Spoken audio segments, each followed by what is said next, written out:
On November 5, 1997, Virgin Atlantic Flight 024 and Airbus A340-311 aircraft carrying 98 passengers and 16 crew members on board the plane was a scheduled passenger flight from Los Angeles to London.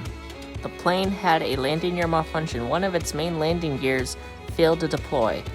This forced the pilot to land with one set of landing gear inoperative. The plane made an emergency landing. As a result of the emergency landing, the right wing hit the ground. Runway 27L was damaged along with the right wing of the A340 and the number 3 engine, and also 7 people were injured. But all 114 people on board have survived.